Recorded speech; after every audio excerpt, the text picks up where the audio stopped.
முதல் தொகுதியை வெற்றிகரமாக நாம் முதல் 5 அமர்வுகளில் முடித்திருக்கிறோம். 2வது தொகுதி இன்றைக்கு தொடங்குகிறது.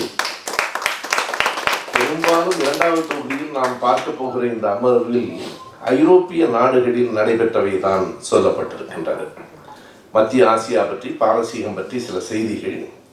எப்படி அந்த 2ஆம் தொகுதி தொடங்குகிறது என்றால், ஐரோப்பிய நாடுகள் கிழக்காசிய நாடுகளை எப்படி கைப்பற்றின, எப்படி பயன்படுத்தின, எதற்காக அங்கே இருந்து இங்கே வந்து சேர்ந்தன என்பதுதான்.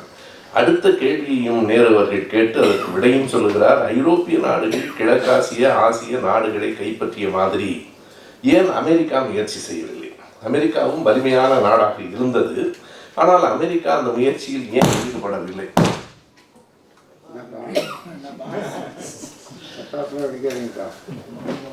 இதில் தொடக்கம் இதுதான்.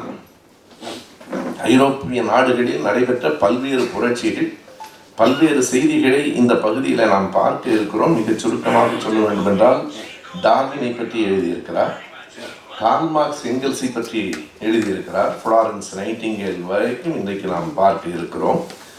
இதில் ஆசிய நாடுகளை, இந்தியாவை, கிழக்காசிய நாடுகளை ஐரோப்பா நாடுகள் ஏன் ஆக்கிரமித்தன, ஏன் அவற்றை காலனி நாடுகள் ஆக்கின என்பதற்கு மிகவும் ஒரு அறிவியல் பூர்வமான ஒரு காரணத்தை நேரு அவர்கள் குறிப்பிடுகிறார். நாம் இன்றைக்கு பார்க்க போகிற, இந்த அமர்வில் பார்க்க போகிற வரலாறு பெரும்பாலும் 19ஆம் நூற்றாண்டை சார்ந்தது. ஆனால் அதனுடைய வேர்கள் 17, 16ஆம் நூற்றாண்டிலேயே இருக்கின்றன. 17ஆம் நூற்றாண்டில் ஐரோப்பாவில் தொழில் புரட்சி தொடங்கிய பிறகு உற்பத்தி கூடிற்று. ஆனால் அந்த நாடுகளில் அத்தனை உற்பத்திகளையும் நுகர்வதற்கு போதுமான மக்கள் தொகை இல்லை. நாடுகள் எப்படி இருந்தன என்பதை நேரு அவர்களினுடைய அந்த தொடரிலேயே சொல்ல வேண்டுமானால், ஐரோப்பாவில் நாடுகள் புடிமூட்டைகளைப் போல அடுக்கப்பட்டிருந்தன. நீங்கள் எண்ணி பார்க்கலாம். மிக நெருக்கமாக பக்கத்தில் சுவிட்சர்லாந்துக்கு போயிருந்தால் அங்கிருந்து எந்த திசையில் 50 கிலோமீட்டர் போனாலும் அடுத்த நாடு வந்துவிடும். அப்படி ஒரு புடிமூட்டைகளைப் போல அடுக்கப்பட்டிருந்தன என்று சொல்லுகிறார். எனவே அந்த நாடுகளில் மக்கள் தொகை பெருகிறது, உற்பத்தியும் பெருகிறது. ஆனால் உற்பத்தியாகும் பொருட்களை விற்பதற்கு அவர்களுக்கு சந்தை தேவைப்பட்டது. அதுதான் அடிப்படையான செய்தி. நீங்கள் ஆசியாவுக்கு வருகிற போது உற்பத்தி குறைவாக இருக்கிறது, தேவைப்படுகிற மக்களின் எண்ணிக்கை கூடுதலாக இருக்கிறது. எனவே அங்கே இருந்து உண்மையாக சொன்னால் ஆசியாவை அவர்கள் தங்கள் சாம்ராஜ்யத்தை விரிவுபடுத்துவதற்காக அல்ல, தங்கள் சந்தையை விரிவுபடுத்துவதற்காகவே அப்படி தொடங்கினார்கள். முதலில் தொடங்கியவர்கள் போர்த்துகீசியர்கள் என்கிறார். சொல்லுகிற போதே அதற்கு முன்பே பிலிப்பைன்ஸ் தீவை ஸ்பெயின் பிடித்து விட்டது. 1565 1565லேயே பிலிப்பைன்ஸ் தீவுகளை ஸ்பெயின் கைப்பற்றியது. ஆனால் ஸ்பெயினுக்கு முழுமையான நோக்கம் மதத்தை பரப்புவதாக மட்டுமே இருந்தது, வணிகம் கூட இல்லை. போர்த்துகீசியர்களை போல, டச்சுக்காரர்களை போல இவர்களெல்லாம் தாண்டி பிரிட்டிஷாரை போல தங்கள் சந்தையை விரிவுபடுத்துவதாக இல்லை. உற்பத்தி பொருள்கள் குவிந்து விற்பனையாகவில்லை என்றால் என்ன ஆகும் என்பதை நான் அண்மையிலே கூட இதே அமர்விலா அல்லது இந்த தொடரிலா அல்லது வேறு கூட்டத்திலா என்று எனக்கு நினைவில்லை, ஒரு தொழிற்சங்கம் மிக வித்தியாசமான ஒரு போராட்டத்தை நடத்திற்று. தொழிற்சங்கங்கள் தொடங்கியது எல்லாமே 19ஆம் நூற்றாண்டு தான். 1825 தான் தொழிற்சங்கங்கள் தொடங்கின. ட்ரேட் யூனியன் என்கிற பெயர்கள் அப்போதுதான் வந்தன. அப்படி இந்த தொழிற்சங்கங்கள் வந்ததற்கு பிறகு சங்கங்களினுடைய வேலை நிறுத்தம் எப்படி இருக்கும் என்று நமக்கு தெரியும். கடை அடைப்பு, அவர்கள் அதை மூடிவிட்டு, ஆலையை மூடிவிட்டு வெளியே இருக்கிற போது முதலாளிகள் அந்த ஆலையை மூடி விடுவார்கள். பசி, பஞ்சம், பட்டினி என்றுதான் இருக்கும்.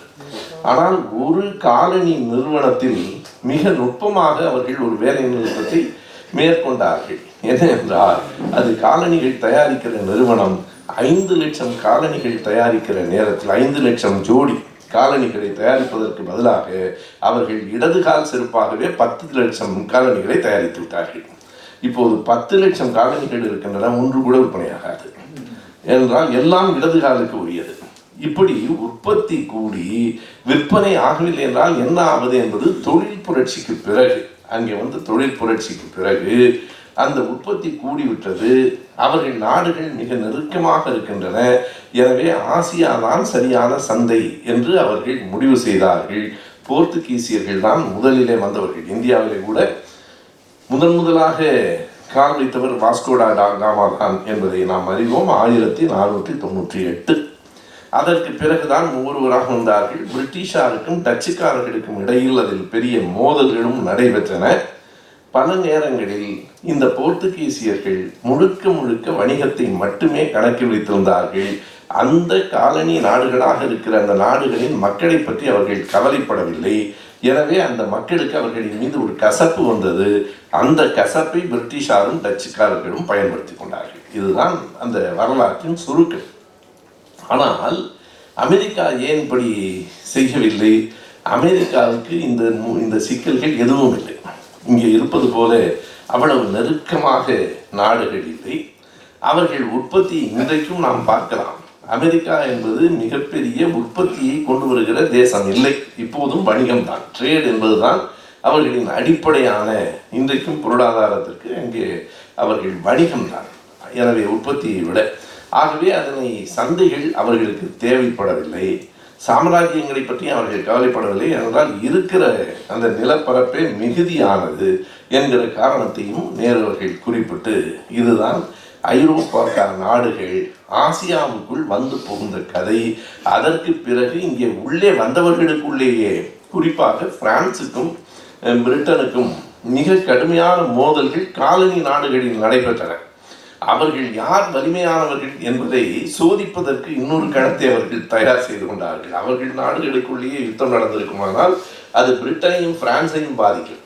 ஆனால் அவர்கள் தங்களினுடைய பலத்தை எங்கே பரிசோதித்துக் கொண்டார்கள் என்றால் ஆசியாவிலே வந்து பரிசோதித்துக் கொண்டார்கள் என்கிற இந்த செய்திகளை அவர் முதல் பகுதியில் எழுதுகிறார். எழுதிவிட்டு 19ஆம் நூற்றாண்டு என்பதை அப்படி புறக்கணித்து விட முடியாது.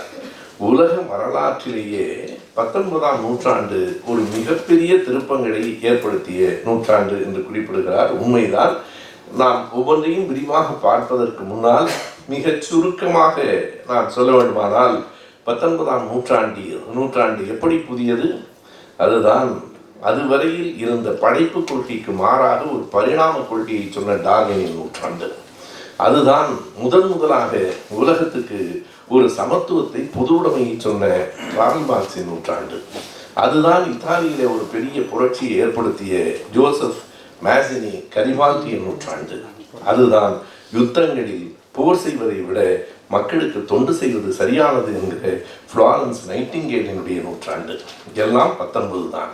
இவைகளை தாண்டி நாம் இன்னொன்றையும் கூட சேர்த்து கொள்ளலாம். இந்த 19ஆம் நூற்றாண்டிலே தான் உலகம் மின்சாரம் என்கிற ஒன்றை முதலில் கண்டறிந்தது. அதற்கு பிறகு சீமென்ஸ் என்கிற ஒரு விஞ்ஞானி 19ஆம் நூற்றாண்டின் மத்தியிலே அந்த மின்சாரம் பற்றிய தகவல்களை சான்றுகளை தந்தார்.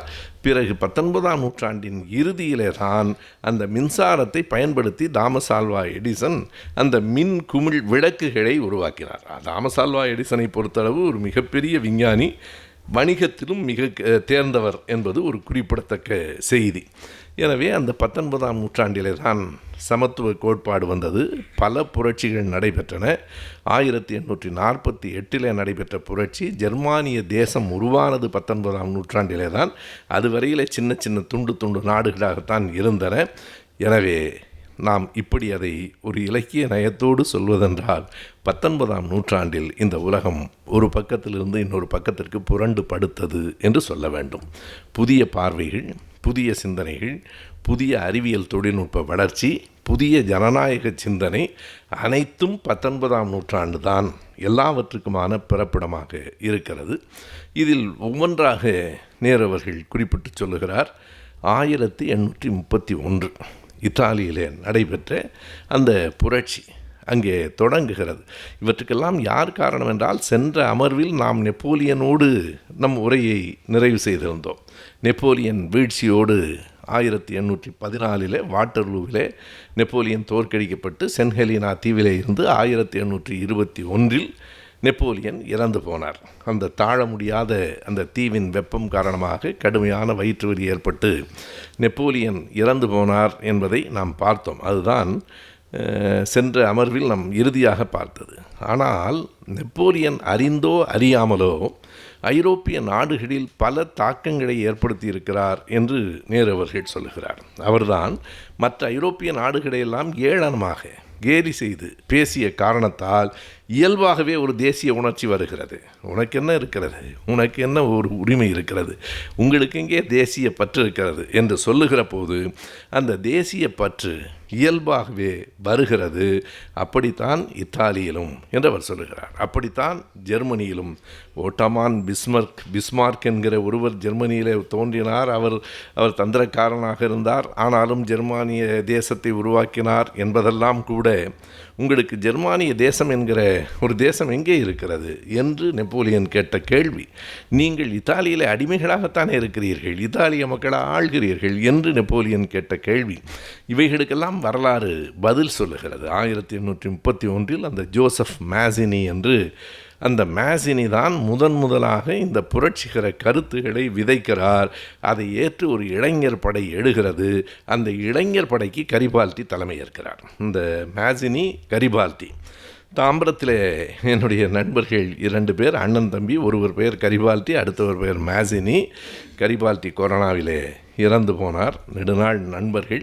எனவே இந்த கரிபால்டி மேசினி என்கிற பெயர் நீங்கள் எண்ணி பாருங்கள். இத்தாலியிலே 1830களிலே புரட்சி நடத்திய அந்த புரட்சிக்காரர்களின் பெயர் தமிழ்நாட்டில் ஒரு கிராமம் வரைக்கும் வந்து சேருகிறது. அதுதான் வரலாற்றினுடைய வெற்றி. இன்னொன்றையும் வேடிக்கையாக நாம் சொல்ல வேண்டுமென்றால், பின்னால் வந்த முசோலினி ஒரு கருப்பு சட்டை போட்ட படையை தான் உருவாக்கினான். கருப்பு சட்டை என்பது ஒரு பிற்போக்குத்தனத்தின் அடையாளமாக முசோலினியின் காலத்தில் இருந்தது. பொதுவாக சிவப்பு தான் புரட்சியின் அடையாளம் என்பார்கள். நான் பல நேரங்களில் சொல்லியிருக்கிறேன், தமிழ்நாட்டில் கருப்பு புரட்சியின் அடையாளம். கருப்பு என்பது புரட்சியின் அடையாளம். நம்முடைய ஆசிரியர் மிக அழகாக சொல்லுவார், எதற்காக கருப்பு சட்டை போட்டிருக்கிறீர்கள் என்றால், கருப்பு என்றால் துக்கம் என்று யார் சொன்னது? ஒவ்வொரு நிறத்துக்கும் ஒவ்வொரு வண்ணத்துக்கும் பல பொருள்கள் உண்டு. மஞ்சள் என்பதை மங்களம் என்றும் சொல்லலாம். அவன் மஞ்சள் பத்திரிகை நடத்துகிறான் என்றால் மங்களமான பத்திரிகை என்று அதற்கு பொருள் அல்ல. எனவே ஒவ்வொரு வண்ணத்துக்கும் பல பொருள்கள் உண்டு. பச்சை என்பது பசுமை தான். அவன் பச்சையாக பேசுகிறான் என்பது பசுமை அல்ல. எல்லாவற்றிலும் இருக்கிறது. சிவப்பு புரட்சிக்கும் அடையாளம், சிவப்பு ஆபத்துக்கும் அடையாளம். கருப்பு என்பது ஒன்று அப்படி துக்கமானதல்ல. நம்முடைய வழக்கறிஞர்கள் எல்லோருமே கருப்பு அங்கி தான் போட்டிருக்கிறார்கள். வழக்கறிஞர்களை விட நீதிபதிகளே கருப்பு அங்கிகள் தான் போட்டிருக்கிறார்கள். அவர்களெல்லாம் அவ்வளவு துக்கமானவர்களா என்ன? அவர்களிடம் போகிறவர்கள் சில வேளைகளில் தூக்கப்படலாம்.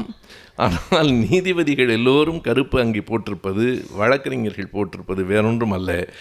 நீதி கேட்கிறவர்கள் கருப்பு அங்கி கருப்பு உடை போட்டுக்கொள்ளலாம் என்றால், சமூக நீதி கேட்கிற நாங்களும் கருப்பு உடையை அணிந்து கொள்ளுகிறோம் என்று ஆசிரியர் எப்போதும் சொல்லுவார்கள். அப்படி அந்த கருப்பில் பிற்போக்குத்தனம் இருந்தது. முற்போக்காக இருந்த இளைஞர்கள் சேர்ந்தார்கள். அதில் கூட நாம் மேசினி கரிபால்டி என்று சேர்த்து சொல்லுகிறோமே தவிர 2 பேரும் ஒரே மாதிரியான கொள்கை உடையவர்கள் இல்லை. பல நேரங்களில் அப்படித்தான். வரலாற்றில் கார்ல் மார்க்ஸும் எங்கெல்ஸும் என்று சொல்வது பொருத்தம். ஒரே ஒத்த பார்வையும் நோக்கமும் உடையவர்கள். ஆனால் வால்டேரும் ரூசோவும் அப்படி இல்லை. வால்டேர் ரூசோவை பற்றி நாம் பிரெஞ்சு புரட்சி சென்ற அமர்விலே பார்த்தோம். நான் வால்டேரும் ரூசோவும் என்றே திருச்சியிலே மாணவர்களிடம் ஒரு மணி நேரம் பேசினேன். புத்தகமாகவும் வந்திருக்கிறது. வால்டேருக்கும் ரூசோவுக்கும் கருத்து வேறுபாடுகள் உண்டு. ரூசோவை பல நேரங்களில் வால்டேர் ஏற்றுக்கொள்வதில்லை. அதை போலத்தான் மேசினிக்கும் கரிபால்டிக்கும் வேறுபாடு உண்டு. மேசினி அறிவு புரட்சியை தான் விதைத்தார், கரிபால்டி ஆயுத புரட்சியை தான் முன்னெடுத்தார். இது அவர்கள் 2 பேருக்கும் இடையிலே இருந்த ஒரு மிகப்பெரிய வேறுபாடு. ஆனால் மேசினி தான் அந்த விதையை தூவியவர், அதில் மறுக்க முடியாது. அதனை கையில் எடுத்துக்கொண்டு கரிபால்டியினுடைய வீர முழக்கத்தை நேரு அவர்கள் தமிழிலே, அழகேசன் அவர்கள் தமிழில் கொடுத்திருக்கிறார். நேரு அந்த முழக்கத்தை தந்திருக்கிறார். கரிபால்டியினுடைய முழக்கம் வரலாற்று புகழ் பெற்றது. கரிபால்டி என்ன சொன்னார் என்றால், இளைஞர்களே வாருங்கள், வீட்டிற்குள் அடைந்து கிடக்காதீர்கள், இந்த படையில் இணைந்து கொள்ளுங்கள். வீர முரசு வெடியில் ஒலிக்கும் போது வீட்டுக்குள் இருக்கிறவன் கோழை. வாருங்கள், வந்தால் என்னோடு வந்தால், இந்த படையில் சேர்ந்தால் உங்களுக்கு என்ன தர முடியும்? என்னால் வேறொன்றும் தர முடியாது. போர், மரணம், போர், காயம், கவலை இவைகளை தவிர என்னால் வேறொன்றும் தர முடியாது. ஆனாலும் வாருங்கள், இந்த தேசத்திற்கு விடுதலை விரும்புவோர் வாருங்கள். கடைசியாக கரிபால்டி சொன்னான், வென்றால் நாடு, வீழ்ந்தால் மரணம். அதுதான் கரிபால்டியினுடைய உச்சகட்டமான அந்த முழக்கம். வாருங்கள் இளைஞர்களே, வென்றால் நாடு, வீழ்ந்தால் மரணம். நீங்கள் அடிமையாக வாழ்வதை விட வீரனாக இறந்து போவது மேல் என்று கரிபால்டி சொன்னான். அந்த புரட்சி அதே காலகட்டத்தில் தான் 1848 புரட்சி என்றே தலைப்பிட்டு நேருவர்கள் எழுதியிருக்கிறார். 1848 நடந்த புரட்சி இன்னொரு விதமான புரட்சியின் தொடக்கம் என்று அவர் எழுதுகிறார். பொதுவாக அதற்கு முன்னால் நடந்த புரட்சிகளெல்லாம் அரண்மனை புரட்சிகள் தான். அரண்மனைக்குள்ளே இருக்கிற மன்னருக்கு எதிராக ஒன்று அவனுடைய தம்பியோ அல்லது அண்ணனோ, அந்த அரண்மனை புரட்சிகள் தான். இருக்கிறவர்களை கவிழ்த்து விட்டு ஆட்சிக்கு வருகிற அரண்மனை புரட்சிகள் நடக்கும். ஒரு தேசத்தின் அளவில் நடந்தது புரட்சி என்பது 1848. அதற்கு பின்னால் 19ஆம் நூற்றாண்டின் இறுதியில் சமூக புரட்சிகள் உருவெடுத்தன என்று எழுதுகிறார். அரண்மனை புரட்சிக்கும் அரசு புரட்சிக்கும் தேசிய புரட்சிக்கும் சமூக புரட்சிக்கும் இடையில் பெரிய வேறுபாடுகள் இருக்கின்றன என்பதையும் நேரு அவர்கள் பட்டியலிட்டு காட்டுகிறார். 1848 நடந்தது வெறும் அரண்மனை புரட்சி அல்ல. அது ஏறத்தாழ ஜெர்மன் என்கிற ஒரு தேசத்தை உருவாக்கிய புரட்சி. ஜெர்மன் துண்டு துண்டாகத்தான் இருந்தது. கிரேக்கம் கூட அப்படித்தானே இருந்தது. கிரேக்கம் என்கிற ஒரு பெரிய நாடு, பேரரசு உருவான காலம் வேறு. அதே போல் இங்கே ஆஸ்திரியா, பிரஷ்யா பல துண்டு துண்டாக இருந்தாலும் இந்த இரண்டு பகுதிகளும் வலிமையானவையாக, வரலாற்றில் குறிக்கப்படுகிறவையாக இருக்கின்றன. இப்போதும் நாம் கார்ல் மார்க்ஸ், எங்கெல்ஸ் இவர்கள்லாம் பிறந்ததை பற்றி படிக்கிற போது அவர்கள் ஜெர்மனியில் பிறந்தார்கள் என்று குறிப்பு இருக்காது. அது பின்னால் ஜெர்மனியாக ஆயிற்று. அது ஆஸ்திரியாவாக, பிரஷ்யாவாகத்தான் இருந்தது. இந்த ஆஸ்திரியா, பிரஷ்யா என்கிற இரண்டு பகுதிகளை தாண்டி இன்னும் பல பகுதிகளும் உள்ளே இருந்தன. எப்படி என்றால் 13ஆம் நூற்றாண்டுக்கு பிறகு, 14ஆம் நூற்றாண்டின் தொடக்கம் 1310 வரைக்கும் தான் மூவேந்தர்கள் ஆட்சி தமிழ்நாட்டில் இருந்தது. அதற்கு பிறகு சேர சோழ பாண்டியர்கள் இருந்தார்களா என்றால் சேர சோழ பாண்டியர்கள் என்கிற பெயர்களில் இருந்தார்கள். அந்த பழைய மூவேந்தர்களாக இல்லை. சின்ன சின்ன குறுநில மன்னர்கள். பாண்டியர்களில் மட்டும் 5 பேர் இருந்தார்கள். 5 பாண்டியர்கள். அதுதான் பஞ்ச பாண்டியர்கள் என்கிற பெயர் எல்லாம் 14, 15ஆம் நூற்றாண்டில். அதை போல ஜெர்மானிய தேசம் பிளவுண்டு கிடந்தது. அதனை ஒற்றை தலைமையின் கீழ் கொண்டு வருவது என்று முயற்சிகள் நடந்தபோது பிரஷ்யா தான் தலைமையேற்பேன் என்றது. ஆஸ்திரியா தலைமை தனக்குத்தான் வேண்டுமென்றது. இந்த முழக்கம் என்னவாக இருந்தது என்றால் அதை ஆட்டோமான் பிஸ்மார்க் தான் தொடங்கினார். பிரஷ்யாவை பிரஷ்யர்கள் தான் ஆள வேண்டும். நீங்கள் இருக்கலாம், ஆனால் பிரஷ்யர்கள் தான் ஆள வேண்டும். இதைத்தான் பின்னாலே ஹிட்லர் எடுத்துக்கொண்டார். ஜெர்மான் தேசத்தை ஜெர்மானியர்கள் தான் ஆள வேண்டும் என்று. எனவே அப்படி பிஸ்மார்க் தொடங்கிய முழக்கம்தான் அது. ஆஸ்திரியாவுக்கும் பிரஷ்யாவுக்கும் நடையில் இந்த சிக்கல் இருந்து கொண்டே இருந்தது. 1866 வரையில் ஜெர்மன் ஒரு தேசமாக உருவெடுக்கவில்லை. 1866 பிஸ்மார்க் மிக புத்திசாலித்தனமாக செய்த காரியம் ஆஸ்திரியாவை படையெடுக்க வைத்தது. எப்போதும் படையெடுப்பது வீரமாக இருக்கலாம், படையெடுக்க வைப்பது தந்திரம். பக்கத்தில் இருக்கிறவனை தன் மீது ஒரு தாக்குதலை தொடுக்க நாமே அவனை முயற்சி செய்வது. அப்படித்தான் பிஸ்மார்க் ஒவ்வொருவரோடும் சண்டை போட்டார். அப்போது ஆஸ்திரியாவும் பிரஷ்யாவும் ஒருங்கிணைந்து ஒரு ஜெர்மன் தேசத்துக்கான தொடக்கம் வந்தது. 1866 அது ஒரு வலிமையான ஜெர்மானிய தேசமாக ஆயிற்று. இன்றைக்கும் ஐரோப்பா நாடுகளில் முன்னோடியாக இருக்கிற ஒரு நாடு ஜெர்மன் தான். ஜெர்மனுக்கு போய் பார்க்கிற போது நமக்கு வியப்பாக இருக்கும். இங்கிலாந்துக்கும் ஜெர்மனுக்கும் ஒரு பெரிய வேறுபாட்டை நம்மால் பார்க்க முடியும். இங்கிலாந்தில் புதிய புதிய கட்டிடங்கள் இருக்கும், பழமை மாறாத கட்டிடங்கள் அப்படியே இருக்கும். அதை அவர்கள் மாற்றவே இல்லாமல், ஏனென்றால் இயல்பாகவே அவர்கள் கன்சர்வேட்டிவ் என்று சொல்வார்கள். கொஞ்சம் பழமை பிடிப்பு உடையவர்கள், பழைய முறைகளில் கவனமாக இருக்கிறவர்கள். அன்றைக்கு இருந்த நிலைமைகளில் இப்போதும் அந்த பழமை மாறாமல் அவற்றையும் காப்பாற்றுகிற போக்கை நாம் இங்கிலாந்தில் பார்க்கலாம். ஆனால் ஜெர்மனியில் எந்த ஊருக்கு போனாலும் எல்லாம் ஒரே மாதிரியான புதிய புதிய கட்டிடங்களாக இருக்கின்றன. அதற்கு பல காரணங்கள் உண்டு. 2வது உலகப் போரில் அழிந்து மறுபடியும் எழுந்தது. ஜெர்மனானாலும் ஜப்பானானாலும் பேரழிவுக்கு பிறகு எழுந்த நாடுகள், அவற்றையும் நாம் கணக்கில் கொள்ள வேண்டும். எனவே 1866 ஏறத்தாழ ஒரே மாதிரியான பகுதியாக அன்றைக்கு ஐரோப்பா நாடு, அதுவும் ஜெர்மன் என்கிற தேசம் வந்தது. ஆனாலும் பல்வேறு விதமான செய்திகள் தொடர்ச்சியாக நடந்து கொண்டிருந்தன. அவற்றுள் குறிப்பிடத்தக்கது என்று நேரு அவர்கள் எழுதியிருப்பது டார்வினின் வரவு. டார்வின் இந்த உலகத்தின் முகத்தை மாற்றியவர்களில் குறிக்கத்தக்க ஒருவர். நான் அது குறித்து மிக விரிவாக இங்கே பேசப்போவதில்லை. இதில் 30 பக்கம் இருக்கிறது. என்ன காரணம் என்றால், நான் டார்வின் கோட்பாடு என்றே மதுரையிலே ஒரு 1.25 மணி நேரம் அது பற்றிய விரிவான எல்லா செய்திகளையும் பேசியிருக்கிறேன். மீண்டும் மீண்டும் முன்பெல்லாம் இந்த மேடையில் பேசுவது பக்கத்து ஊருக்கு போய் பேசினால் தெரியாது. இப்போது நான் வீட்டுக்கு போவதற்குள் இந்த பேச்சு வந்துவிடும். எனவே நாளைக்கு இதை பேசினால் நேற்றே பேசிவிட்டீர்களே, தினந்தோறும் புதியவைகளை பேச வேண்டிய கட்டாயத்திற்கு நம்ம இந்த வலையொலிகள் யூடியூப் கொண்டு வந்து விட்டது. எனவே அந்த டார்வின் பற்றிய ஒரு குறிப்பிட்ட செய்தியை சொல்லுகிறேன். அவருடைய மிக நுட்பமான செய்தி. அதுவும் 6 ஆண்டுகள் அவர் கப்பலில் பயணம் செய்தார். HMS பீகிள் என்பது அந்த கப்பலின் பெயர். ஹிஸ் மெஜஸ்டி சர்வீஸ் என்பதுதான் HMS. எனவே அதில் 6 ஆண்டுகளில் 1.5 ஆண்டுகள் கடலில், 4.5 ஆண்டுகள் தரையில். அவருடைய ஆய்வு சின்ன பையனாக இருக்கிற போதே வீட்டில் ஒரு எலி ஓடினால் கூட பிடித்து அதை பற்றி ஆய்வு செய்கிற ஒரு போக்கு. டார்வின் 4 துறைகளில் பட்டமும் படிப்பும் உடையவர். அடிப்படையில் அவர் விஞ்ஞானி என்று சொன்னால் அவர் உயிரியல் விஞ்ஞானி அல்ல. அடிப்படையில் அவர் புவி அமைப்பியல் விஞ்ஞானி. நாம் ஜியாலஜி என்று சொல்கிறோம். புவியியல் என்பது ஜியாகிரஃபி. இது பூமிக்குள் தேடுவது. புவியியல் என்பது புவி அமைப்பியல். ஜியாலஜியிலே தான் அவர் பட்டம் பெற்றார். பிறகு அவர் விலங்கியலில், தாவரவியலில், இவை எல்லாவற்றையும் தாண்டி வேறு பல பட்டங்களையும் வேறு பல துறைகளிலும் பெற்றவர்தான் டார்வின். அவர் எல்லாவற்றையும் ஆராய்ச்சியாகவே பார்த்து கொண்டிருப்பது, பல்வேறு துறைகளிலும் அவர் ஆர்வம் காட்டுவது. இதனால் ஒரு மனிதர் மிகவும் வருத்தப்பட்டார். வேறு யாரும் இல்லை, அவருடைய அப்பா. அவர் ஏன் வருத்தப்பட்டார் என்றால், உருப்படாத பையனாக இருக்கிறான் என்று அவர் வருத்தப்பட்டார். அவனைத்தான் உலகம் இன்றைக்கும் கொண்டாடுகிறது. த தியரி ஆஃப் கிரியேஷன் என்பதிலிருந்து தியரி ஆஃப் எவல்யூஷன் என்பதை நோக்கி இந்த உலகத்தை அழைத்து சென்ற பெருமை டார்வினுக்கு தான் உண்டு. டார்வின் சொல்லுகிறார், எனக்கு முன்னோடி 2 பேர். அந்த 2 பேரினுடைய கண்டுபிடிப்புகள் என்னை மிக ஆழமாக பாதித்தன. ஒருவர் DC வெல்ஸ் என்கிற விஞ்ஞானி, இன்னொருவர் TR மேத்யூஸ் என்கிற ஒரு பொருளியல் அறிஞர். நமக்கே குழப்பமாக இருக்கிறது. பொருளியல் அறிஞருக்கும் இதற்கும் என்ன தொடர்பு இருக்கிறது? 2 பேரை அவர் சொல்லுகிறார்.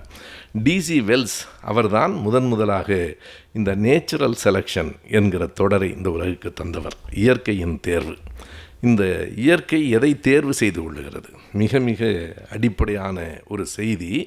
இயற்கை ஒன்றை தேர்வு செய்கிறது. எந்த விலங்கினம், எந்த உயிரினம் இருக்க வேண்டும், எந்த மாதிரியான மனிதர்கள் இந்த உலகத்திலே தாக்கு பிடிப்பார்கள், நேச்சுரல் செலெக்ஷன் என்பதும். இரண்டாவதாக மேத்யூஸ் தன்னுடைய புத்தகத்தில் இருக்கிற த தியரி ஆஃப் ஈக்விலிபிரியம் என்பதும் என்னை மிகவும் பாதித்தன என்று டார்வின் சொல்லுகிறார். இந்த தியரி ஆஃப் ஈக்விலிபிரியம் என்பது என்ன? உலகம் எப்படியோ ஒரு மாதிரியாக தன்னை சமன் செய்து கொண்டே இருக்கிறது. அதனால்தான் பெண்களின் எண்ணிக்கையும் ஆண்களின் எண்ணிக்கையும் ஏறத்தாழ சமமாக இருக்கிறது. நாம் அரங்குகளிலும் அப்படி இருக்க வேண்டும் என்று விரும்புகிறோம், பெரும்பாலும் இல்லை. 33 அம்மா மட்டும்தான் இன்றைக்கு என் கண்ணிலே படுகிறார். ஆனால் உலகம் முழுவதும் இந்த பெண்கள் மற்றும் ஆண்களினுடைய எண்ணிக்கை சமமாக இருப்பதால் தான் கலவரங்கள் இல்லாமல் இருக்கின்றன. நீங்கள் இந்த பெண் ஆண் விகிதம் முற்றிலுமாக மாறிப்போய்விடுமானால் நாட்டில் அமைதியற்று போய்விடும். இது இயல்பாகவே ஏறத்தாழ சமமாக இருக்கிறது. இது பற்றி டார்வின் ஒரு சின்ன கதையையும் சொல்லுகிறார். ஒரு பகுதியில் ஓநாய்களும் இருந்தன, மான்களும் இருந்தன. ஓநாய்கள் எண்ணிக்கையில் குறைவு, மான்கள் கூடுதல், அவ்வளவுதான். ஆனால் ஒரு கட்டத்தில் என்ன ஆயிற்று என்றால், ஓநாய்களின் தோள்கள் குளிருக்கு இதமாக இருக்கின்றன என்று ஓநாய்களை வேட்டைக்காரர்கள் கொல்ல ஆரம்பித்தார்கள். அப்போது ஓநாய்களின் எண்ணிக்கை குறைந்து மான்களின் எண்ணிக்கை மிக கூடுதலாகிவிட்டது. எப்போதும் நாம் எல்லா உயிரினங்களையும் காப்பாற்ற முடியாது. அத்தனை மான்களையும் காப்பாற்றுவது என்று முடிவெடுத்தால் புலிகள் இறந்து போய்விடும். புலிகள் முட்டைக்கோஸ் முருங்கைக்காய் சாப்பிட்டு வாழ முடியாது. எனவே அவைகளுக்கு அந்த மான்களும் மாட்டு இறைச்சியும் தேவைப்படும். எனவே மான்களின் எண்ணிக்கை மிக கூடுதலாகிவிட்டது. ஓநாய்கள் குறைவாக இருக்கின்றன. ஓநாய்களை வேட்டைக்காரர்கள் வேட்டையாடிவிட்டார்கள். டார்வின் என்ன சொல்கிறார் என்றால், அது தியரி ஆஃப் ஈக்குலிபிரியம் என்று மேத்யூஸ் புத்தகத்திலிருந்து அவர் மேற்கோள் காட்டுகிறார். இயற்கையே ஒரு முடிவெடுக்கிறது. திடீரென்று மான்கள் மிகுதியாக இருக்கிற பகுதியில் ஒரு பூகம் வருகிறது. மான்கள் மிக பல காணாமல் போய்விட்டன. மறுபடியும் அந்த சமன் செய்யப்பட்டிருக்கிறது என்று சொல்லுகிறார். இப்படி இந்த தியரி ஆஃப் ஈக்குவலிபிரியம் ஒரு அளவுக்கு சமமாக இருந்தால்தான் இந்த உலகம் இயற்கையாக இயங்கும் என்பதும், இப்படி யார் தீர்மானிப்பது? ஒவ்வொரு உயிருக்கும் இரு பெரும் நோக்கங்கள் இருக்கின்றன. டார்வின் சொல்லுகிற அந்த செய்திகளை எல்லாம் நேரு அவர்கள் தொட்டு காட்டுகிறார். இரு பெரும் நோக்கங்கள் இருக்கின்றன. ஒன்று சர்வைவல், இன்னொன்று ரீப்ரொடக்ஷன். தன்னை உயிர் வாழ்தலும் தன் இனத்தை பெருக்குதலும், இவை இரண்டும் இயற்கையான உத்திகள். தான் இருத்தல், யாரெல்லாம் இருக்க முடியும்? இந்த உலகத்தில் என்ன நடந்து கொண்டிருக்கிறது? Struggle for existence. அவன் சொல்லுகிறான். நான் அந்த டார்வின் பற்றி பேசுகிற போதே அந்த கூட்டத்தில் முதலில் ஒரு செய்தியை சொன்னேன். குரங்கிலிருந்து வந்தவன் மனிதன் என்று டார்வின் சொல்லவில்லை. இன்றைக்கும் தவறுதலாக நாம் சொல்லிக்கொண்டே இருக்கிறோம். டார்வின் அப்படி சொல்லவில்லை. பல உயிரினங்கள் ஒரு மூத்த உயிரினத்தில் இருந்து வந்தன. அந்த மூத்த உயிரினம் இல்லை. அதில் வந்த உயிரினங்களில் குரங்குகள், மனிதர்கள் எல்லோரும் இருக்கிறார்கள் என்று தான் சொன்னார். எனவே இந்த இடத்தில் அவர் சொல்லுவது, உலகம் முழுவதும் எல்லா உயிரினங்களுக்குள்ளும் நடந்து கொண்டிருப்பது எது என்று கேட்டால், உயிர் வாழ்தலுக்கான போராட்டம், ஸ்ட்ரகிள் ஃபார் எக்ஸிஸ்டன்ஸ். ஒவ்வொருவருக்கும், ஒவ்வொரு உயிரினத்துக்கும், சின்ன சின்ன புழு பூச்சிக்கும் உயிர் வாழ்கிற அந்த போராட்டம் இருந்து கொண்டே இருக்கிறது. யார் வெற்றி பெறுகிறார்கள்? Struggle for existence and survival R the fittest. யார் வலிமையானவர்களோ அவன் வலிமைதான் வாழும். நீங்கள் ஒரு நோபல் பரிசு பெற்ற ஒரு கதை, நாம் அறிந்த கதை தான். ஒரு பெரிய மீன் சின்ன மீனை விழுங்க வருகிறது. அப்போது சின்ன மீன், ஏன் நான் உனக்கு என்ன செய்தேன்? ஏன் என்னை விழுங்க வருகிறாய்? நான் உனக்கு ஏதாவது கெடுதல் செய்தேனா? அந்த பெரிய மீன் சொல்லும், இந்த தத்துவம் எல்லாம் வேலைக்காகாது. ஒன்று நீ என்னை விழுங்கு, அல்லது என்னிடமிருந்து தப்பித்துப்போ. இரண்டில் ஒன்று தான் இந்த வாழ்வு. இரண்டில் ஒன்று தான். எதற்காக என்னை இந்த தர்ம நியாயமெல்லாம் முடியாது. ஏன் ஆட்டை, ஏன் கோழியை கொன்று உண்கிறீர்கள்? வேறு வழி இல்லை. காய்கறிகள் உலகத்தில் இருக்கிற மனிதர்களுக்கு போதுமானவையாக இல்லை. நான் வள்ளுவருக்கும் வள்ளலாருக்கும் எதிராக பேசவில்லை. இயல்பாக நான் சொல்லுகிறேன், நீங்கள் கடல் உணவு இல்லையானால் உலகத்தில் 1/3 பகுதியினர் பட்டினியில் இறந்து போவார்கள். வேறு வழி இல்லை. இந்த உணவு சங்கிலி இருக்கிறது பாருங்கள், தவிர்க்க முடியாது. எனவே அந்த பெரிய மீன் சொல்லும், ஒன்று முடிந்தால் நீ என்னை விழுங்கு, முடியாதென்றால் தப்பி ஓடு. இது இரண்டையும் விட்டுவிட்டு என்னோடு இருந்து சமாதானமெல்லாம் பேசி பயனில்லை, எனக்கு உணவு வேண்டும் என்று சொல்லுவது போல சர்வைவல் ஆஃப் த ஃபிட்டஸ்ட். யார் வலிமையானவர்களோ அவர்கள் வாழ்வார்கள். எனவே வாழ்வதற்கான போராட்டமும் வலிமையானவர்கள் வாழ்வதும் இந்த உலகத்தின் இயல்பாக இருக்கிறது. எல்லா உயிரினங்களுக்கும் பொதுவான ஒரு செய்தி என்ன என்று கேட்டால் அது 2 தான். ஒன்று உயிர் வாழ்தல், இன்னொன்று தம் இனப்பெருக்கம். இவை 2ம் இயற்கையான உத்திகள் என்று அவர் சொல்லுகிறார். இதற்கு பிறகுதான் 1859 31லிருந்து 36 வரைக்கும் அந்த கடற்பயணத்தில் அவர் கண்டுபிடித்தவைகளை ஒரு பெரிய புத்தகம் இருக்கிறது, HMS பீகிள் என்றே. அந்த புத்தகம் ஒரு நாள் முழுவதும் நாம் படிக்கலாம். அதற்கு பிறகு 1859 தான் உயிர் இனங்களின் தோற்றம், ஆரிஜின் ஆஃப் ஸ்பீஷீஸ் என்று அவர் எழுதிய அந்த புத்தகம் உலகத்தில் பெரிய மாற்றத்தை ஏற்படுத்தியது. அமெரிக்காவிலே ஒரு ஜனநாயகம் இருந்ததை நான் கண்கூடாக பார்த்தேன். அமெரிக்கா மற்ற நாடுகளிலே ஜனநாயகம் இருப்பதைத்தான் விரும்புவதில்லையே தவிர அவர்கள் நாட்டில் ஜனநாயகம் உண்டு. அந்த வெள்ளை மாளிகையின் வாசலில் 2 பளிங்கு கற்கள் இந்த பக்கம் கடவுளால் உருவாக்கப்பட்டது என்கிற பைபிள் வாசகங்கள், அந்த பக்கம் டார்வினுடைய தியரி. இது தியரி ஆஃப் கிரியேஷன் என்றும் அது தியரி ஆஃப் எவல்யூஷன் என்றும் எழுதியிருக்கிறார்கள். இரண்டையும் நீங்கள் படித்து கொள்ளுங்கள், எது சரியாக இருக்கிறதோ பயன்படுத்தி கொள்ளுங்கள் என்று சொல்லுகிறார்கள். எனவே இப்படித்தான் நான் முதலில் சொன்ன அந்த இடத்தில் ஒரு முக்கியமான செய்தி, 1565 பிலிப்பைன்ஸை ஸ்பெயின் கைப்பற்றியது.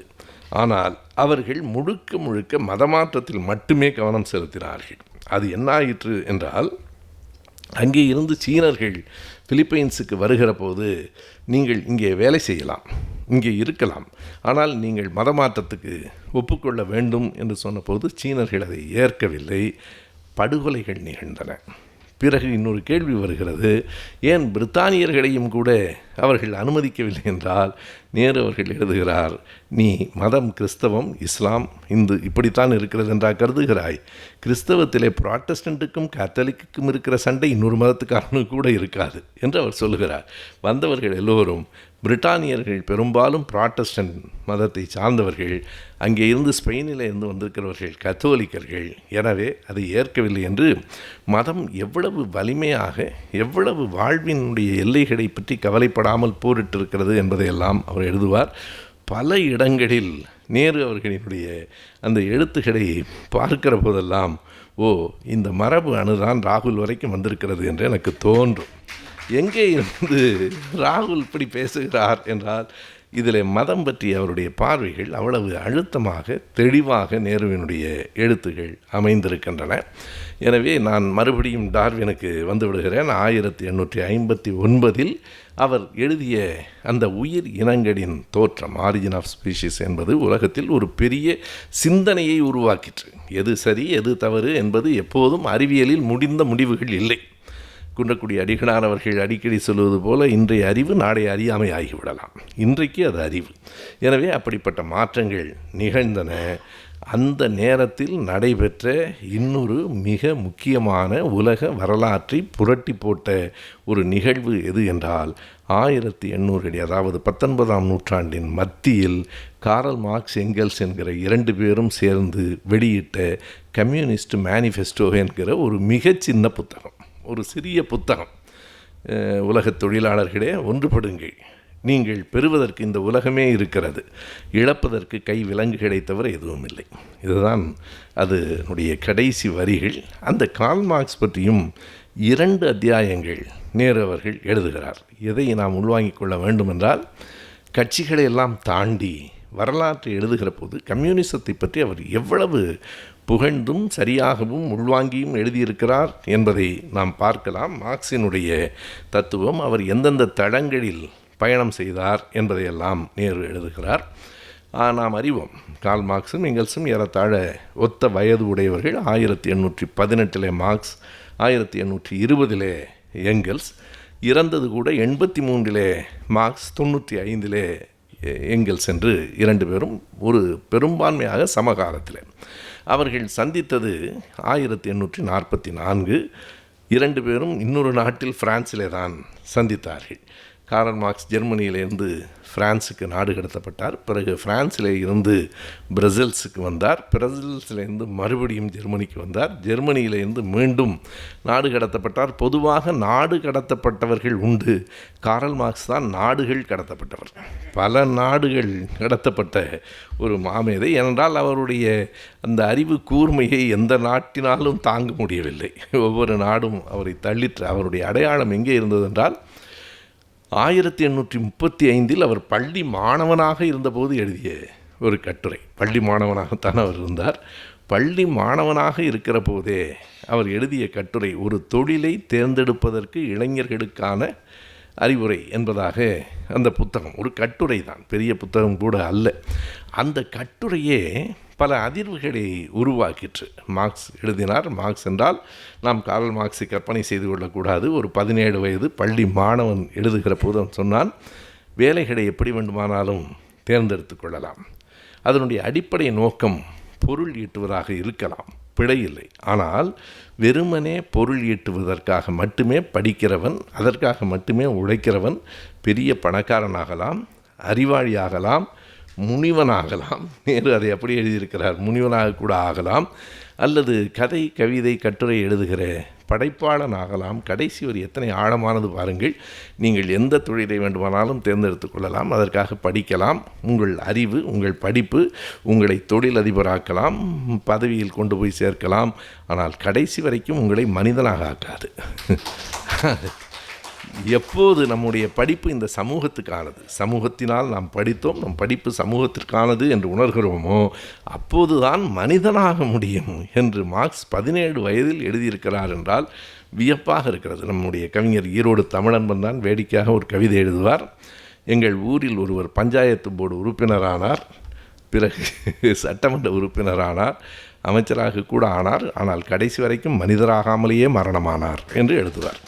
அது எனக்கு வியப்பாக இருந்தது. கார்ல் மார்க்ஸ் 1835 அப்படி ஒரு சிந்தனையை மார்க்ஸ் வெளியிட்டிருக்கிறார். எனவே அதுவே அவரை யார் என்று காட்டுகிறது. அதற்கு பிறகு அவரை ஒரு நாடு கொஞ்சம் சிந்திக்கிறது, இவனை வைத்து கொள்ளலாமா வேண்டாமா என்று. பிறகு ரைனிஷ் ஜெட்டங் என்கிற ஒரு பத்திரிகையில் அவர் ஆசிரியராக இருக்கிற போது அவர் நாடு கடத்தப்பட்டு விடுகிறார். பிறகு பிரான்சில் இருக்கிற போது தான் மார்க்ஸும் எங்கெல்ஸும் ஒருவர் சந்திக்கிறார்கள். அவர்களுக்குள் ஏற்படுகிற அந்த நட்பு கடைசி வரைக்கும் அந்த நட்பு மிச்சப்பட்டிருந்தது. அது வெறும் நட்பாக இல்லாமல் ஒரு சமூகத்தை மேம்படுத்துவதற்கான சிந்தனையாக அது அமைந்தது. அவர்கள் வெளியிட்ட அந்த கம்யூனிஸ்ட் மேனிஃபெஸ்டோ, அந்த தாஸ் கேபிட்டல் என்பதை கூட மார்க்ஸ் 1867 தான் அவர் கொண்டு வந்தார். இந்த மார்க்சியம் என்பது 3 தளங்களில் இயங்குகிறது. அதையும் நேரவர்கள் எழுதுகிறார். அரசியல், பொருளாதார, மெய்யியல், அந்த தளங்களில் அது இயங்குகிறது. மெய்யியல் தத்துவம் எங்கே இருந்து வருகிறது என்றால் 18ஆம் நூற்றாண்டில் ஐரோப்பாவில் வாழ்ந்த 2 பெரும் தத்துவ ஆசிரியர்கள், ஒருவர் இமானுவேல் காண்ட், இன்னொருவர் ஹெகல். இந்த 2 பேரினுடைய தத்துவங்கள் தான் அடுத்த நூற்றாண்டு வரையில் பரவி கிடந்தன. ஹெகலை தான் மார்க்ஸ் முன்மாதிரியாக கொண்டார். ஹெகல் ஒரு பொது உடைமை சிந்தனை உடையவர், பொருளாதார சிந்தனை உடையவர். ஆனால் எல்லாம் இருந்தாலும் அவருக்கு ஒரு இறையியல் நம்பிக்கை இருந்தது. அவரை ஒரு கருத்து முதல்வாதி என்று தான் சொல்லுவார்கள். ஐடியலிசம், மெட்டீரியலிசம் என்று நாம் சொல்லுகிறோம். அதை பற்றியும் நேரம் எழுதியிருக்கிறார். நான் மேலோட்டமாக குறிப்பிட்டு சொல்லுகிறேன். எனவே ஒரு கருத்து முதல்வாதியாக ஹெகல் இருந்தார். ஹெகலிடமிருந்து எல்லாவற்றையும் நான் பெற்றுக்கொண்டேன் என்கிறார். இளமையில் நான் ஒரு ஹெகலியனாகத்தான் இருந்தேன். மார்க்ஸ் சொல்கிறார், ஒரு இளம் ஹெகலியனாகத்தான் நான் இருந்தேன். ஆனால் அதற்கு பிறகு மதம், கடவுள், நம்பிக்கைகள் பற்றிய அந்த சிந்தனைகளில் எனக்கு மாறுபாடு வந்தது. அதற்கு யார் காரணமாக இருந்தார்கள் என்றால், எல்லாவற்றுக்கும் முன்னோடிகள் உண்டு. யார் ஒருவரின் எழுத்தும் இன்னொருவரை பாதிக்கும். ஹெகலினுடைய தத்துவம் எனக்கு ஒரு உத்வேகத்தை தந்தது என்றாலும் அதில் இந்த கருத்து முதல்வாதத்துக்கு மாற்றாக ஒரு சிந்தனையை எனக்குள் விதைத்தவர் ஃபயர்பாக். ஃபயர்பாக்கினுடைய சிந்தனை தான் ஒரு மெட்டீரியலிசம் என்று நாம் சொல்லுகிற பொருள் முதல்வாதத்திற்கான அடிப்படை விதையாக இருந்தது. அதை உள்வாங்கி கொண்டு ஹெகலின் கட்டுரைக்கு கார்ல் மார்க்ஸ் எழுதுகிற போது எழுதிய அந்த விடைதான் இப்போதும் அதில் ஒரே ஒரு வரி மட்டும் தொடர்ந்து அரங்குகளில், புத்தகங்களில் மேற்கோளாக காட்டப்படுகிறது. ஆனால் அந்த ஒரு 5-6 வரிகளையும் சேர்த்து பார்க்கிற போது தான் அது மிக ஆழமானது என்று தெரியும். எல்லோருக்கும் தெரிந்த வரி, மதம் ஒரு அபின் என்று மார்க்ஸ் சொன்னார். அதிலே தான் சொன்னார் ஹெகலுக்கான கட்டுரை பற்றிய விமர்சனத்தில், ஆனால் மதம் என்பது வெறும் அபின் என்று மட்டும் சொல்லி மார்க்ஸ் நிறுத்தவில்லை.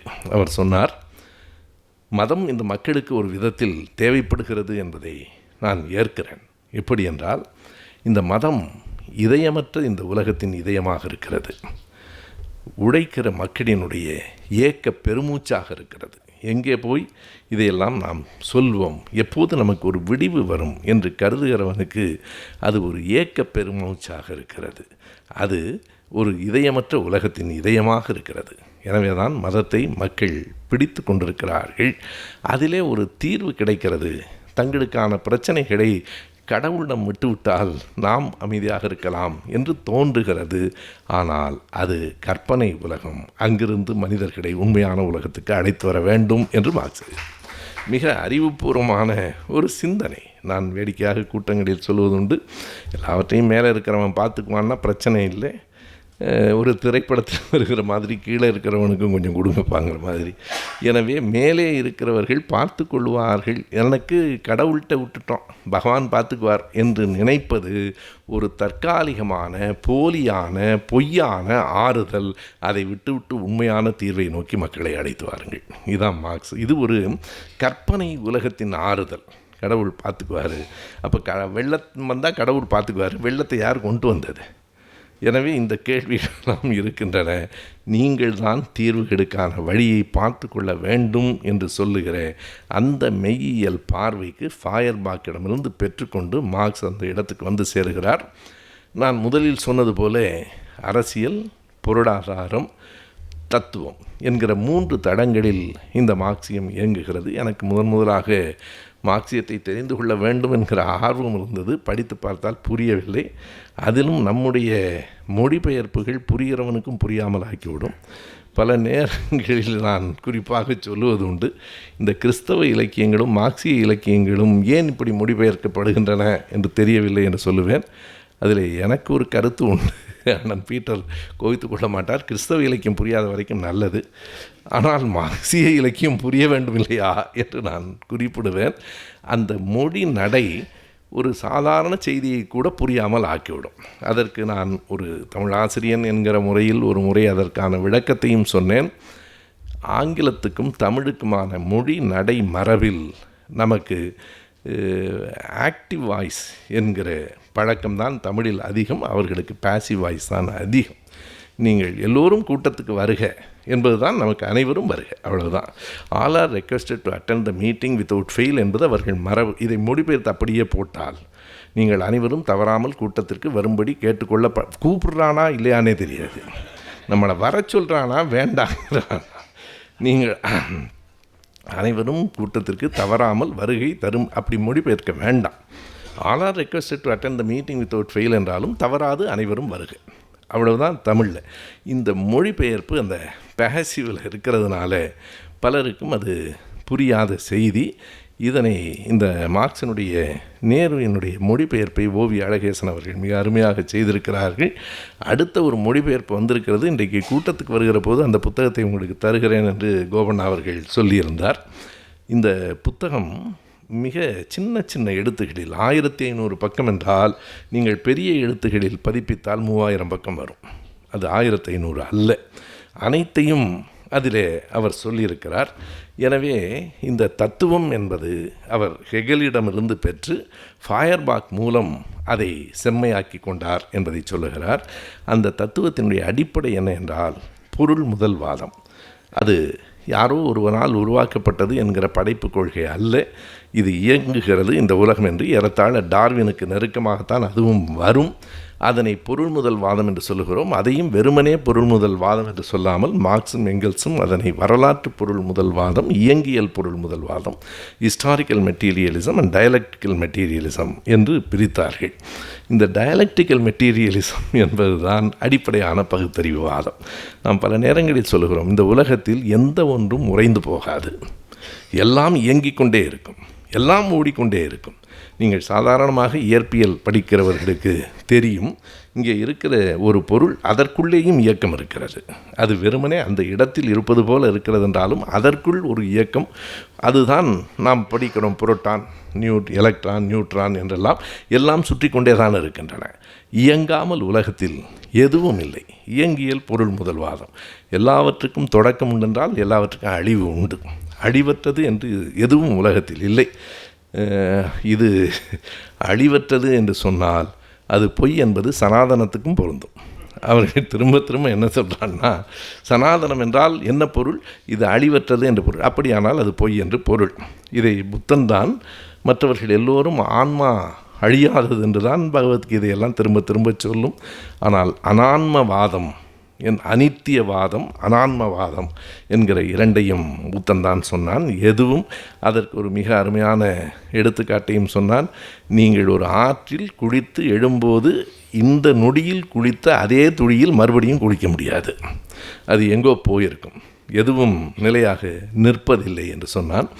ஆகையினாலே இதுதான் மார்க்சினுடைய மார்க்சியம் என்ற 2 இயல்களை நேரு எழுதியிருக்கிறார். இந்த 2வது தொகுதியில் காரல் மார்க்ஸ் என்று ஒரு அத்தியாயமும் மார்க்சியம் என்றே ஒன்றும் எழுதியிருக்கிறார். மார்க்சியத்தில் இந்த கோட்பாட்டை நேரு விளக்குகிறார். இது வெறும் உலக சரித்திரம்தான், ஆனால் மார்க்சியத்தை அவர் விளக்குகிறார். எனவே அவர் மார்க்சியம் மேற்கொண்ட தத்துவம் என்பது 2 வகையானது, வரலாறும் இயங்கியலும் உட்படுத்தியது. மார்க்சியம் காட்டும் அரசியல் என்பது பொதுமை கோட்பாடு தான் அரசியல். மார்க்சியத்தினுடைய எப்படி பொதுமை என்றால் என்ன, அதையும் மிக நன்றாக நேரு விளக்குகிறார். ஆலைகளில், நிலங்களில், சுரங்கங்களில் உற்பத்தி செய்யப்படுகிற பொருள்களும் அதனை விநியோகிக்கிற போக்குவரத்து துறையும் வங்கி போன்ற வணிக அமைப்புகளும் அனைத்தும் அரசிடம் இருக்க வேண்டும் என்பதே புதுமை கோட்பாடு. நாம் கார்ல் மார்க்ஸை ஒரு நாடும் கார்ல் மார்க்ஸையோ அம்பேத்கரியத்தையோ ஒரு நாடும் ஒதுக்க முடியாது. பெரியாரியத்திற்கு மிக இணக்கமான நெருக்கமான தொடர்புடையவையாகவே இந்த தத்துவங்களை நான் பார்க்கிறேன். அண்மையிலே கூட ஒரு கூட்டத்தில் பேசுகிற போது சொன்னேன், யார் நமக்கு எதிரிகள் என்றால் மார்க்சியத்துக்கும் பெரியாரியத்துக்கும் ஒரு போராட்டத்தை உருவாக்குகிறவர்கள், தலித்தியத்துக்கும் பெரியாரியத்துக்கும் போராட்டத்தை உருவாக்குகிறவர்கள், அம்பேத்கர் தான் உயர்ந்தவர், மார்க்ஸ் இல்லை என்று சொல்லுகிறவர்கள். இவர்கள் எல்லோரையும் விட ஆபத்தானவர்கள் இப்போது புறப்பட்டிருக்கிறார்கள் திராவிடத்துக்கும் தமிழ் தேசியத்திற்கும் மோதலை உருவாக்குகிறவர்கள். திராவிடம் என்பது ஆரியத்தின் எதிர்ச்சொல். நீங்கள் திராவிடனா தமிழனா என்கிற அந்த கேள்வியே பிழையானது. என்னை பார்த்து நீ காரைக்குடிக்காரனா திமுக காரனா என்றால் 2ம் தான். 2 விரலில் ஒன்றைத்தான் தொட வேண்டும் என்று யார் சொன்னார்கள்? நீ எழுத்தாளனா தமிழாசிரியனா 2ம் தான். எனவே ஒரு மனிதனுக்கு ஒரே ஒரு அடையாளம் தான் இருக்க வேண்டும் என்பது ஃபேசிசம். சரியாக சொன்னால் இப்படி 4 விதமான அம்பேத்கரியம், மார்க்சியம், பெரியாரியம், தமிழ் தேசியம் இவைகளெல்லாம் இணக்கமான கருத்துடையவைகள்.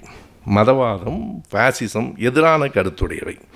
இந்த 4ம் ஒன்றாக இல்லையே, அதனால் ஒன்றும் குழப்பமில்லை, ஒரு நன்மை இருக்கிறது. நீங்கள் எண்ணி பாருங்கள், இந்த 4 அமைப்புகளுக்கும் தத்துவங்களுக்கும் எங்கே வேறுபாடு என்றால் எதற்கு முன்னுரிமை என்பதுதான்.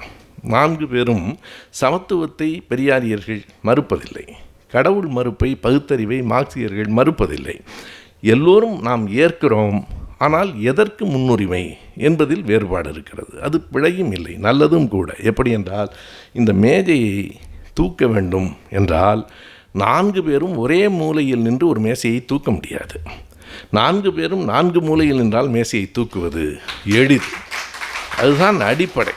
ஒரு மூலையில் தமிழ் தேசியம், இன்னொரு மூலையில் திராவிடம், இன்னொரு மூலையில் மார்க்சியம், இன்னொரு மூலையில் அம்பேத்கரியம், 4 பேரும் நின்றால் இந்த சமூகத்தை மேலே தூக்க முடியும். இவர்கள் இந்த 4 பேருக்குள்ளேயே சண்டை மூட்டுவதிலேயே கவனமாக இருக்கிறார்கள். அவர்களுக்கு நோக்கம் என்ன என்றால் இந்த மேஜை தூக்கப்படாமல் அப்படியே கிடக்க வேண்டும் என்பதுதான். எனவே இந்த புரிதலோடு நாம் செயல்பட வேண்டும். அதைத்தான் நான் நேருவர்களிடத்தில் பார்க்கிறேன். அவர் அடிப்படையில் காங்கிரஸ்காரராக இருக்கலாம், மார்க்சியத்தை பற்றி இவ்வளவு எழுத வேண்டிய தேவை அவருக்கு இல்லை. அந்த அளவுக்கு 2 அத்தியாயங்களில் மிக விரிவாக ஒவ்வொருவரும் மார்க்சியத்தை புரிந்து கொள்ள வேண்டும். மறுபடியும் சொல்லுகிறேன், அரசியல் என்பது பொதுமை கோட்பாடு, மெய்யியல் என்பது இயங்கியல், டயலக்டிசம் தான் மார்க்சியத்தினுடைய தத்துவம். அதனுடைய பொருளாதாரம் எதை சார்ந்தது? மிகை மதிப்பை சார்ந்தது, சர்ப்ளஸ் வேல்யூ. அதுதான் பொருளாதாரத்தினுடைய அடிப்படை. 1867 தான் தாஸ் கேபிட்டல் வருகிறது. அதற்கு பிறகும் நாம் சொல்ல வேண்டும், மார்க்ஸுக்கு பிறகும் அவர் எழுதிய பல நூல்களை பதிப்பித்து உலகுக்கு தந்தவர் எங்கெல்ஸ் தான். எங்கெல்ஸுக்கு நாம் கோப்பெருஞ்சோழன், பிசிராந்தையார் நட்பை சொல்லுகிறோம், நாம் பார்த்ததில்லை, இலக்கியத்திலே படித்தோம். இந்த உலகம் பார்த்த நட்பு மார்க்ஸ் எங்கெல்ஸ் நட்பு தான். காரணம், அந்த நட்பு இந்த சமூகத்தை, இந்த உலகத்தை உயர்த்தி பிடித்தது என்பதால் அது மிக உயர்ந்த நட்பு. எனவே தான் 83 மார்க்ஸ் இறந்து போன போது எங்கெல்ஸ் சொன்னார், மார்க்ஸ் இறந்து விட்டார் என்று சொல்லவில்லை, மார்க்ஸ் சிந்திப்பதை நிறுத்தி கொண்டார் என்றார். அந்த கடைசி நிமிடம் வரையில் சிந்தித்தவன். அதே போலத்தான் ஐயா பெரியார் இறந்தபோது கலைஞர் சொன்னார், பெரியார் தன் சுற்றுப்பயணத்தை நிறுத்தி கொண்டு விட்டார் என்று சொன்னார். கடைசி நாள் வரை சுற்றுப்பயணத்திலேயே இருக்கிறார். எனவே அப்படி கார்ல் மார்க்ஸ் எங்கெல்ஸ் என்பது ஒரு சகாப்தம். இதில் நேருவர்கள் எதையெல்லாம் குறித்து கொண்டே போகிறார் என்றால், ஒரு பக்கத்தில் தத்துவவாசிரியர்கள் இமானுவேல் காண்ட், ஹெகல், ஃபயர்பாக் பற்றி சொல்லுகிறார் என்றால், இலக்கியவாணர்களை பற்றி, எழுத்தாளர்களை பற்றி, கவிஞர்களை பற்றி எல்லாம் குறிப்பிடுகிறார். நமக்கு அத்தனையும் சொல்ல நேரமில்லை. கதேயிலிருந்து ஆரம்பிக்கிறார். கதையிலிருந்து வேர்ட்ஸ்வர்த், பைரன், ஷெல்லி, கீட்ஸ் என்கிற அந்த 4 பேரையும் குறித்து சொல்லுகிறார். இப்படி ஐரோப்பா நாடுகளிலே இருந்த பெரும் கவிஞர்கள், விக்டர் ஹியூகோ, டிக்கன்ஸ் என்கிற நாவலாசிரியன் எதற்காக இவற்றையெல்லாம் சொல்லுகிறார் என்றால், இவற்றையெல்லாம் நீ படிக்க வேண்டும் என்று மகளுக்கு சொல்லுகிறார். ஒரு மகளுக்கு அறிவூட்டும் தந்தை சமூகத்துக்கும் அறிவூட்டினார். அது மகளுக்குத்தான் சொல்லப்பட்டது. இன்றைக்கு வரைக்கும் நமக்கும் அது பயன்படுகிறது. யாரெல்லாம் இருந்தார்கள், யாரையெல்லாம் நீ படிக்க வேண்டும் என்று எத்தனை பேர் நம் பிள்ளைகளுக்கு சொல்லுகிறோம். அவற்றையெல்லாம் நேரு அந்த பட்டியலையெல்லாம் கொடுத்து, இவர்களையெல்லாம் நீ படிக்க வேண்டும், இந்த கவிஞர்களை படிக்க வேண்டும், ஷெல்லியைப் போல ஒரு கவிஞர் இருக்க முடியுமா என்று எழுதுகிறார். எனவே நமக்கும் தெரியும் ஷெல்லியின் மீது ஷெல்லியின் தாக்கம். 28 வயது தான் ஷெல்லி வாழ்ந்தான், 26 வயது தான் கீட்ஸ் வாழ்ந்தான். நம்முடைய நாட்டிலும் பட்டுக்கோட்டை 29 வயதில் இறந்து போனார். 29 வயதில் அவர் இறந்து போனார். கடைசி 7 ஆண்டுகள் தான் திரைப்படங்களில் பாடல் எழுதினார். இன்றைக்கும் அது ஒலிக்கிறது. 1952 59 தான் பட்டுக்கோட்டையின் பாட்டு. இன்றைக்கும் யார் மறக்க முடியும்? யார் மேலே கீறினாலும் ரத்தம் ஒன்று தானே, ஆக மொத்தம் பிறந்ததெல்லாம் 10ஆம் மாதம் தானே என்று சமத்துவத்தை இதைவிட எளிய சொற்களால் எப்படி சொல்ல முடியும்? அதாவது ஒரு செய்தியை சொல்லுவது எளிமையாக சொல்லுவது தான் கடுமையானது, கடுமையாக சொல்லுவது எளிமையானது. படிக்கிறவனுக்கு புரியாது. படிக்கிறவனை பற்றி கவலைப்பட்டால் எளிமையாக சொல்ல கற்றுக்கொள்ளுங்கள் என்பதுதான் உண்மையிலேயே பாரதியிடமிருந்து வந்து சேர்ந்த செய்தி. ஆகையினாலே அப்படி இந்த செய்திகளை எல்லாவற்றையும் குறிக்கிறார். இந்த சகாப்தம் கார்ல் மார்க்ஸினுடைய சகாப்தம், இது டார்வினின் சகாப்தம் என்று மட்டும் சொல்லிவிட முடியாது. 19ஆம் நூற்றாண்டு விக்டோரியா மகாராணியின் சகாப்தமும் கூட என்று எழுதுகிறார். விக்டோரியா மகாராணி பொறுப்புக்கு வருகிற போது அவருக்கு வயது வெறும் 18. பல செய்திகள், நான் கேள்விப்படாத பெயர்களெல்லாம் பிலிப்பைன்ஸில் அந்த எழுச்சி வருகிறது. பிலிப்பைன்ஸ் மக்கள் என்ன பெரிய வேடிக்கை என்றால், அங்கே இருக்கிற ஸ்பெயின் ஆதிக்கவாதிகளை விரட்டிவிட்டு அமெரிக்கா வருகிறான். நமக்கு துணையாகத்தான் வந்திருக்கிறான் என்று பார்த்தால் அவர்களை விரட்டிவிட்டு 1898 அமெரிக்கா பிலிப்பைன்ஸில் கால் ஊன்றி கொள்ளுகிறது. அதை எதிர்த்து அந்த பிலிப்பைன்ஸ் நாட்டு மக்கள் ஜோசே ராவெல் என்கிறவன் தலைமையில், அந்த பெயர் எனக்கு புதியது, இந்த புத்தகத்தில் தான் நான் படிக்கிறேன், ஜோசே ரிசால் என்கிற ஒரு புரட்சியாளனின் தலைமையில் புரட்சி நடைபெற்றது. பிறகு ஜோசே ரிசால் தூக்கிலிடப்பட்டான். அதற்கு பின்னால் 1946 வரைக்கும் பிலிப்பைன்ஸ் பெரிய சுதந்திரத்தை பெறவில்லை என்கிற அந்த வரலாறு எல்லாவற்றையும் சொல்லுவது போல பல்வேறுபட்ட செய்திகளை இந்த வரலாற்றுக்குள் அவர் கொண்டு வருகிறார். அப்படி யாரெல்லாம் இலக்கியவாணர்கள் இருந்தார்கள் எல்லாவற்றையும் நீ படி என்று சொல்லிவிட்டு இறுதி பகுதியாக நாம் பார்க்க போவது, அவர் போராளிகளை சொன்னார், தத்துவவாதிகளை சொன்னார், அறிஞர்களை சொன்னார், எல்லோருக்கும் இணையாக இன்னொருவரை பற்றி சொல்லியிருக்கிறார். அதுதான் உள் மனத்தில் இருக்கிற ஒரு பெரிய ஆளுமை என்று நான் கருதுகிறேன். இந்த கிரீமியன் யுத்தம் பற்றி சொல்லுகிறார். 1854 56 வரைக்கும் 2 ஆண்டுகள் நடந்த கடுமையான யுத்தம். இந்த நேருவே எழுதுகிறார், யுத்தங்களுக்கான காரணங்கள் மாறுகின்றனவே தவிர யுத்தங்கள் மாறவே இல்லை. தொடர்ந்து மக்கள் அழிந்து கொண்டே இருக்கிறார்கள். பிலிப்பைன்ஸில் அமெரிக்காவுக்கு எதிராக நடந்த அந்த போராட்டத்தில் 25 லட்சத்திலிருந்து 1 கோடி மக்கள் கொல்லப்பட்டிருக்கிறார்கள். இதுதான் உலகத்தின் மிகப்பெரிய கொடூரம். எந்த இயற்கை பேரிடரையும் விட இந்த மனிதர்கள் தொடுத்த யுத்தங்களால் அழிந்த மக்கள் தான் அதிகம். அதுபோல எல்லோரை பற்றியும் சொன்ன நேரு அவர்கள், நாம் யுத்தங்களை பற்றியே பேசி கொண்டிருக்கிறோம். போராளிகளை, படை வீரர்களை, அறிஞர்களை, மன்னர்களை பேசுகிறோம். இவர்கள் எல்லோரையும் விட பெரியவராக எனக்கு ஒருவர் படுகிறார் என்று சொல்லுகிறார். 1854 56 2 ஆண்டுகள் நடைபெற்ற அந்த கிரீமியன் வார் என்று போட்டால் இன்றைக்கு எனக்கு நம்முடைய கைபேசியிலே எல்லாம் இருக்கிறது. ஆனால் சிறைச்சாலையில் எப்படி இவ்வளவு புத்தகங்கள் இருந்தன, எத்தனை செய்திகள் கிடைத்தன. அப்போதெல்லாம் இப்போது இருக்கிற சிறைச்சாலையும் அல்ல. இப்போது இருக்கிற சிறைச்சாலை கொஞ்ச நாள் இருந்து விட்டு வரலாம், ஒன்றும் பெரிய சிக்கல் இல்லை. அப்போது இருந்த சிறைச்சாலை மிக கடுமையானது. அங்கே இருந்து எழுதுகிறார், அந்த கிரீமியன் வார் பற்றி எழுதுகிறார். அதில் யாரை புகழ்ந்து எழுதுகிறார் என்றால், அது ரஷ்யாவுக்கும் ஓட்டமான் பேரரசுக்கும் நடைபெற்ற யுத்தம் 2 ஆண்டுகள். எல்லாம் சாம்ராஜ்யத்தை கைப்பற்றுவதற்காக.